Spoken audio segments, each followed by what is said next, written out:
Kita lanjut ke pertanyaan selanjutnya, Dok, yaitu pertanyaan ke-6. Bagaimana teknik perawatan luka yang benar nih, Dok?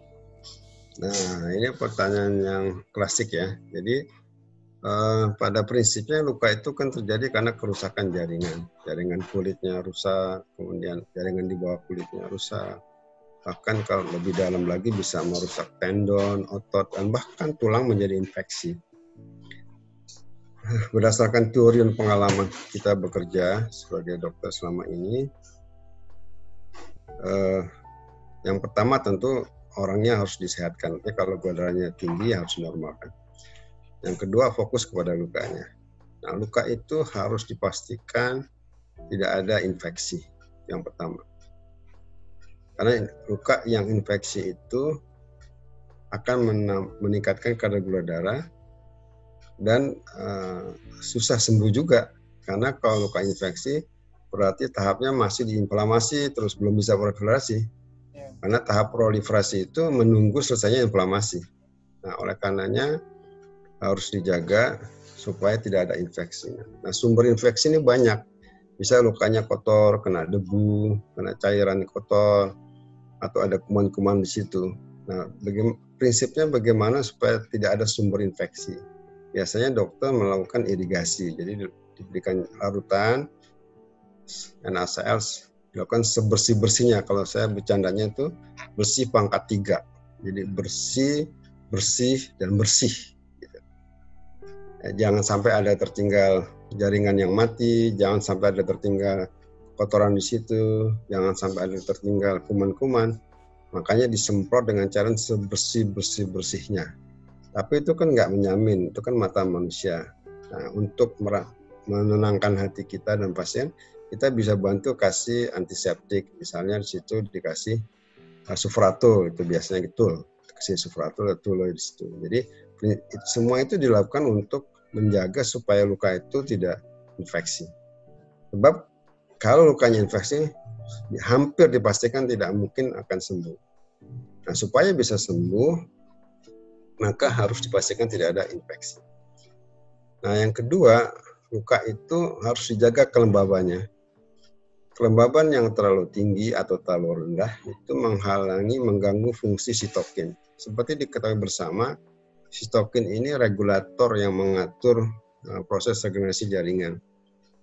Nah, kalau ada luka, sitokin muncul. Nah, dia akan menjadi dirijen, mengundang limfosit, makrofag untuk keluar untuk menghabisi sumber infeksi, dan untuk memicu regenerasi dia merangsang growth factor.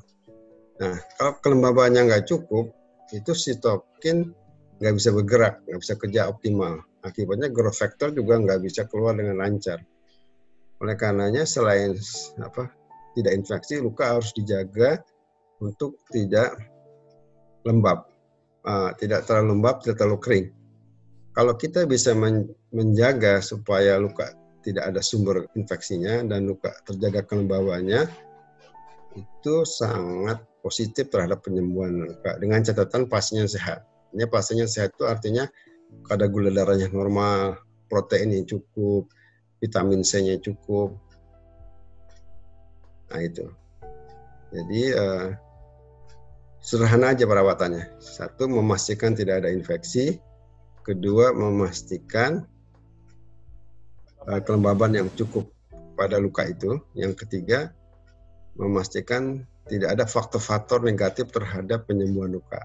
Apa aja itu tadi? Misalnya kurang protein, kan gitu ya. Gula darahnya tinggi, dan sebagainya begitu. Itu prinsip dasarnya. Baik, dokter.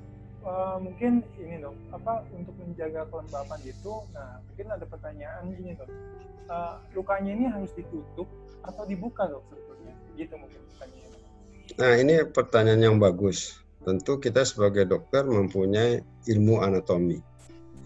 Ya misalnya kalau kita menghadapi luka di daerah wajah, itu di daerah wajah secara anatomis banyak sekali pembuluh darah. Artinya vaskularisasinya bagus. Untuk luka di daerah wajah, kalau misalnya dia luka, mungkin luka yang akut kan dijahit oleh dokter bedah itu atau dokternya. Itu kalau saya berpendapat cukup dibersihkan lukanya supaya nggak ada infeksi. kita kasih salep kulit yang halus, itu nggak usah ditutup kasa, itu sudah cukup. Kenapa? Karena pembuluh darah itu banyak di situ. Nanti pembuluh darah akan mempersiapkan sel, termasuk sel punca di situ untuk melakukan regenerasi. Apalagi anak-anak, wajah saja orang dewasa itu nggak perlu ditutup lukanya. Apalagi wajah anak-anak itu sangat tidak perlu itu menutup dengan kasa sampai tebal itu. Jadi kelembabannya sudah cukup tanpa kasa. Beda dengan bukan di daerah wajah, misalnya di tangan, di kaki, itu harus dijaga kelembabannya. Dengan caranya bagaimana? Kalau saya itu dengan memberikan kasa. Nah, kasanya ada dua, kasa steril yang basah dan kasa steril yang kering. Jadi biasanya saya mengambil 7 kasa yang steril, kemudian saya celupkan di cairan yang mengandung NaCl atau bercampur antibiotik. Nah, setelah basah, demuk-demuk kalau orang Jawa itu, ditaruh di atas luka yang sudah ada supratulnya. Setelah itu nggak cukup, harus dikasih kasa steril yang kering. Karena kalau basah, nanti terlalu basah kan, kita kasih kasa kering supaya seimbang. Setelah itu baru kita balut. Nah, ini juga saya mengingatkan juga kalau lukanya di daerah persendian itu harus dilakukan stabilisasi sendinya. Karena kalau di kaki atau di tangan, daerah persendian, dia bergerak-gerak itu bersifat negatif terhadap regenerasi jaringan. Jadi setelah dikasih kasa, dibalut, dikasih juga stabilisasi. Biasanya kalau saya pakai Dexter. Nah, itu akan mempercepat penyembuhan luka. Kurang lebih begitu. Kalau misalnya ditutup nih dok, apakah saya harus buka ganti setiap hari gitu dok, atau bagaimana dok seharusnya? Ya, pada prinsipnya luka itu akan sembuh karena yang menyembuhkan luka itu bukan manusia. Yang menyembuhkan luka kan adalah Allah SWT. Tapi yang dapat duitnya kan manusia. Ya, dokter dapat honor gitu. Tapi sebetulnya dokter itu nggak menyembuhkan, yang menyembuhkan Allah. Kenapa saya katakan demikian? Karena luka itu adalah jaringan yang robek. Secara alamiah, Allah sudah memberi bekal kepada manusia itu kemampuan untuk regenerasi jaringan. Nah, tugas kita sebagai dokter adalah memfasilitasi supaya nggak ada faktor-faktor negatif terhadap regenerasi jaringan. Apa itu faktor negatifnya? Sumber kuman, kan begitu ya. Kemudian tubuhnya juga nggak sehat. Itu kalau semua dikendalikan, pasiennya sehat, kemudian faktor negatif luka tidak ada, semua bagus, insya Allah regenerasi itu akan berjalan dengan normal. Nah, kita perlu ingat bahwa tahapan regenerasi jaringan itu ada tahapannya. Pertama, hemostasis. Kedua, inflamasi. Ketiga adalah proliferasi. Keempat adalah maturasi. Nah, menurut paper-paper yang saya baca, dan saya juga melakukan penelitian ya ketika saya S3 itu, saya mencoba membuat luka pada suatu jaringan tulang rawan, kemudian saya mengukur growth factornya.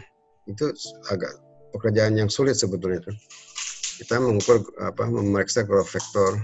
Ada 3 growth factor yang saya periksa, IGF, TGF, FGF itu.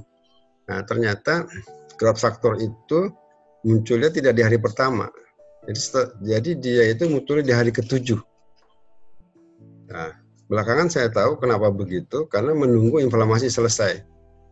Inflamasi selesai masuk ke fase proliferasi, growth factor memicu proliferasi sel-sel. Dia bekerja selama 7 hari, kemudian dia turun.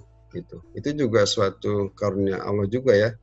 Itu growth factor itu pada hari ke-14 dia turun konsentrasinya. Kenapa? Untuk memberikan kesempatan pembentukan matriks jaringan, kolagen dan sebagainya. Jadi kalau luka itu, kalau kita mau tutup, itu sebaiknya dibuka kalau ada sesuatu yang harus dibuka.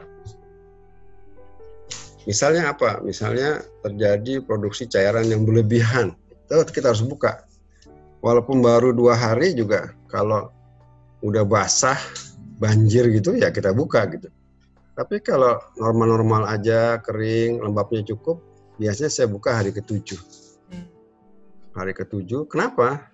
Karena menurut penelitian itu, itu berakhirnya inflamasi dan masuknya proliferasi itu hari ke-7. Kalau kita buka di bawah hari ke-7, hari ke-3, itu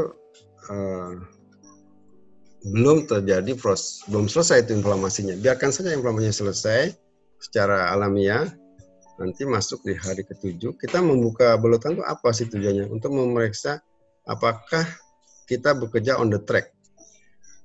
Nah, bagaimana kita mengetahui bahwa pekerjaan kita itu benar? Ada 3 parameter. Yang pertama, lukanya mengecil. Yang kedua, produksi cairannya menghilang, artinya kering.